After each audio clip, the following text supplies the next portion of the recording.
ஒருத்தரோட பேரை குறிப்பிடுறதுல ஒரு அரசியல் இருக்குமா? இன்னைக்கு நாம பார்க்க போற மூலங்கள் நிச்சயமா இருக்கும்னு ரொம்ப ஆணித்தரமா சொல்லுது. ஆமா.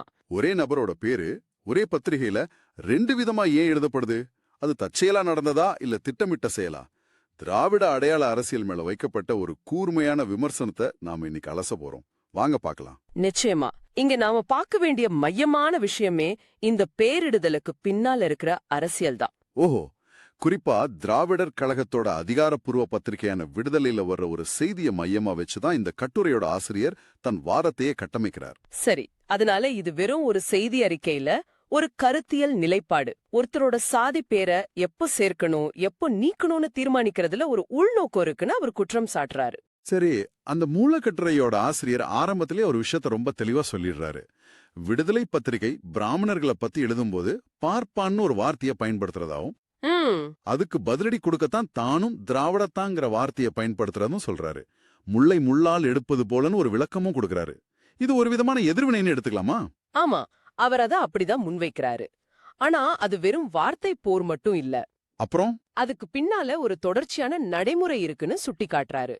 அதாவது விடுதலை பத்திரிகை பிராமணர்களை பத்தி எழுதும் போதெல்லாம் கிட்டத்தட்ட எப்பவுமே அவங்க சாதி பின்னொட்ட, உதாரணத்துக்கு ஐயர் மாதிரியான பட்டத்தை சேர்த்தே குறிப்பிடுறது ஒரு வாடிக்கைன்னு சொல்றாரு. ஓ, அப்போ இது அவங்களோட ஒரு ஸ்டாண்டர்ட் ஆபரேட்டிங் ப்ரொசீஜர் மாதிரி. சொல்லப்போனா அப்படிதான். ஓகே, அப்போ இதுதான் அவங்களோட வழக்கமான நடைமுறைங்க. கேள்வி என்னன்னா, இந்த வழக்கத்திலிருந்து அவங்க எப்போ விலகுறாங்க? அந்த இடத்துல தானே ஆசிரியரோட முக்கிய வாதமே அடங்கி இருக்கு இல்லையா? மிகச்சரியா சொன்னீங்க. அந்த விலகல்ல தான் ஒரு உள்நோக்கம் ஒளிஞ்சிருக்குன்னு ஆசிரியர் சந்தேகிக்கிறார். சரி, இங்கதான் தமிழ் தாத்தா உவே சாமிநாத ஐயர் சம்பந்தப்பட்ட அந்த முக்கியமான சம்பவம் உள்ள வருது. ஆகஸ்ட் 5, 2017 விடுதலை ஞாயிறு மலர்ல ஆடிப்பெருக்கு பத்தி ஒரு கட்டுரை வந்திருக்கு. அதுல ஊவே சாவின் என் சரித்திரம்ங்கிற தலைப்புல ஒரு தகவல் இருந்திருக்கு. இதை பார்த்ததும் ஆசிரியருக்கு ஒரு ஆச்சரியம்.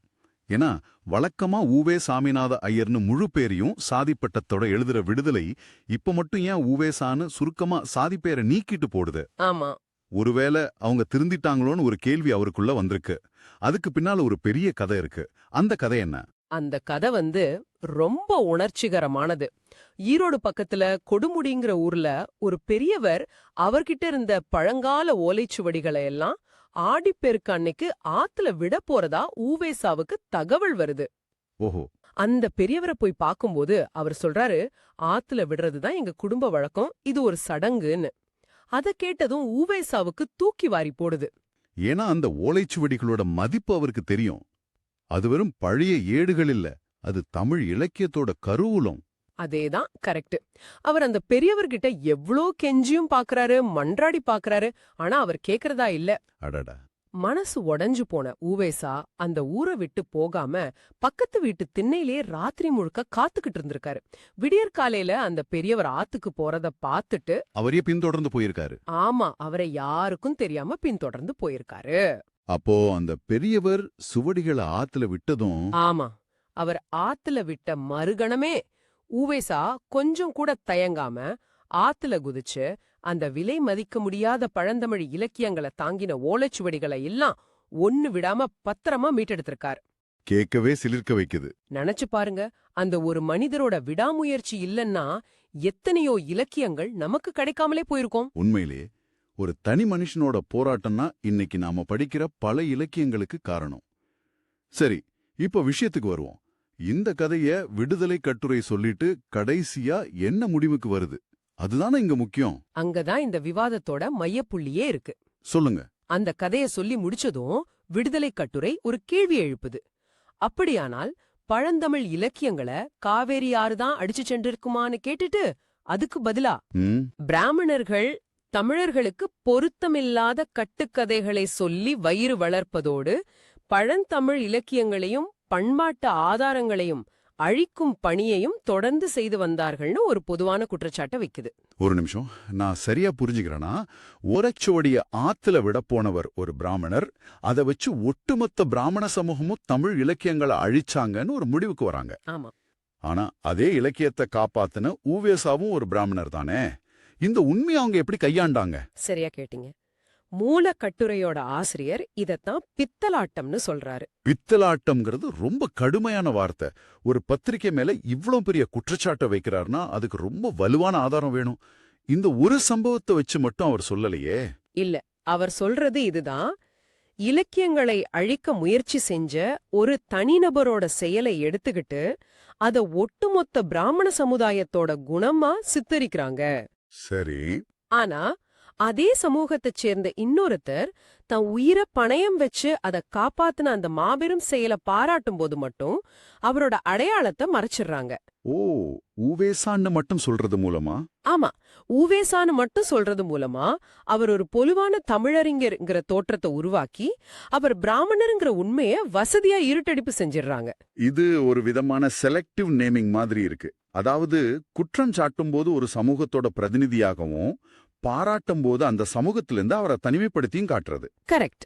மூலக்கட்டுரை ஆசிரியரோட பார்வையில ஒரு பிராமணர் செஞ்ச தப்ப இன்னொரு பிராமணர் சரி செஞ்சார்னு செய்தியை முழுமையா கொடுத்திருக்கலாம். ஆனா அப்படி செய்யல. அதுதான் அவரோட வாதம். அவங்க செய்தியில எதிர்மறையான பகுதியை மட்டும் எடுத்து அது ஒரு சமூகத்தின் மேல சுமத்திட்டு நேர்மறையான விஷயத்த செஞ்சவரோட அடையாளத்தை மழுங்கடிச்சிடுறாங்கன்னு அவர் வாதிடுறாரு. இது ஒரு விதமான ஸ்பாட்லைட் உத்தி மாதிரி. தங்களுக்கு சாதகமான விஷயங்கள் மேல மட்டும் வெளிச்சத்தை பாய்ச்சி தேவையில்லாத உண்மைகளை இருட்டுல மறைச்சிடுறது. உண்மைதான். ஆனா இது ஒரு தடவை நடந்த தவறா இருக்கலாமே. ஒரே ஒரு கட்டுரையில இப்படி எழுதிட்டாங்கன்னு வச்சு இதுதான் அவங்களோட கொள்கைன்னு எப்படி உறுதியா சொல்ல முடியும்? ஒருவேளை இது கவனக்குறைவா நடந்திருக்கலாம் இல்லையா? நல்ல கேள்வி. இந்த கேள்வியை எதிர்பார்த்துதான் மூலக்கட்டுரையோட ஆசிரியர் தான் வாதத்தை வலுப்படுத்த இன்னும் சில ஆதாரங்களை கொடுக்கறாரு. அப்படியா? ஆமா, இது ஒரு தற்செயலான நிகழ்வில்ல, இது ஒரு தொடர்ச்சியான திட்டமிட்ட செயல்பாடுதானே நிரூபிக்க முயற்சி பண்றாரு. ஓ, அப்ப இது ஒரு தடவையோட முடியல, தொடர்ச்சியா நடந்திருக்குன்னு சொல்ல வராரு. வேற எங்கெல்லாம் இதே மாதிரி நடந்திருக்கு? ஆமா, அவர் 2 ஸ்பெசிபிக்கான தேதிகளை குறிப்பிடுறாரு. செப்டம்பர் 5, 2018ல 2 சிலைகள்ங்கிற தலைப்புல வந்த கட்டுரையிலையும், நவம்பர் 8, 2018ல வந்த திருக்குறள் மனு தர்மத்தின் சாரமாம்ங்கிற தலைப்புல வந்த கட்டுரையிலையும் ஊவேசாவோட பெயர் ஊவே சாமிநாதையர்னு சாதி பட்டத்தோட தான் குறிப்பிடப்பட்டிருக்குன்னு சுட்டி காட்டுறாரு. கேட்கவே ரொம்ப சுவாரஸ்யமா இருக்கு. அப்போ 2017ல இலக்கியத்தை காப்பாத்தின ஒரு ஹீரோவை பத்தி எழுதும்போது ஊவேசான்னு எழுதுறாங்க. ஆமா. ஆனா 2018ல மத்த சாதாரண சூழல்கள்ல அவரை பத்தி குறிப்பிடும்போது ஊவே சாமிநாத ஐயர்னு முழு பட்டத்தோட எழுதுறாங்க. இது தற்செயலா இருக்க வாய்ப்பு ரொம்ப குறைவுதான். அதுதான் ஆசிரியரோட முடிவு. சொல்லப்போனா எங்கெல்லாம் ஒரு குறிப்பிட்ட வாதத்துக்குள்ள கொண்டு வரணுமோ இல்ல அவரை சிறுமைப்படுத்தணுமோ அங்கெல்லாம் ஊவே சாமிநாத ஐயர்ங்கிற அடையாளத்தை அழுத்தி சொல்றாங்க. சரி. ஆனா அவரோட செயற்கரிய செயலை பாராட்ட வேண்டிய இடத்துல அவரை ஒரு பொதுவான தமிழறிஞரா காட்ட அந்த அடையாளத்தை நீக்கிடுறாங்க. இந்த தேர்ந்தெடுத்த பயன்பாடுதான் ஆசிரியரோட பார்வையில அறிவுசார் நேர்மையின்மை. இந்த ஒரு விஷயத்தோட இந்த கட்டுரை முடியல, இதுக்கு மேலேயும் போகுது. ஆமா. இந்த விவகாரத்தை திராவிடர் கழகத்தோட தமிழ் மொழி மேல இருக்கிற பற்றுன்னு சொல்லப்படுற விஷயத்தோட இணைச்சு பாக்குறார் ஆசிரியர். ஆமா, இங்கதான் அவரோட வாதத்தோட அடுத்த கட்டத்துக்கு போறாரு. திராவிடர் கழக நிறுவனர் ஈவே ராமசாமி ஒரு காலகட்டத்துல தமிழையே காட்டு மிராட்சி மொழின்னு சொன்னது நினைவுபடுத்தி தீகாவினரோட தமிழ் பற்று ஆசிரியர் கேள்விக்குள்ளாக்குறாரு.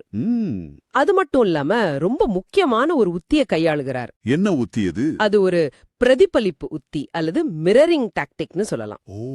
அதாவது ஈவே ராமசாமி பிராமணர்களை விமர்சிக்க பயன்படுத்தின அதே வார்த்தைகளை அதே கட்டமைப்பை எடுத்து இன்னைக்கு இருக்கிற தீகா தொண்டர்களை பார்த்து திருப்புறாரு. அப்படியா? இது ஒரு சாதாரண விமர்சனம் இல்ல, எதிர்த்தரப்பு பயன்படுத்தின அதே ஆயுதத்தை எடுத்து அவங்களுக்கே திருப்பி அடிக்கிற மாதிரி. உதாரணத்துக்கு சொல்ல முடியுமா? நிச்சயமா. பிராமணர்கள் பிறவி குற்றவாளிகள் அப்படின்னு ஈவேரா சொன்னதா ஒரு மேற்கோளை காட்டி அதை அப்படியே மாத்தி இன்னைக்கு இருக்கிற தீகா ஆசாமிகளை பிறவி அயோக்கியர்கள்னு ஆசிரியர் அழைக்கிறாரு. நீங்க பிராமணர்களை விமர்சிக்க இந்த வார்த்தைகளை பயன்படுத்தினீங்க, அதே லாஜிக் படி பார்த்தா உங்க செயல்பாடுகளுக்கு இந்த வார்த்தைகள் இன்னும் சரியா பொருந்துதேன்னு சொல்றதுதான் இந்த உத்தியோட நோக்கம். இது ரொம்ப கூர்மையான ஒரு பதிலடி.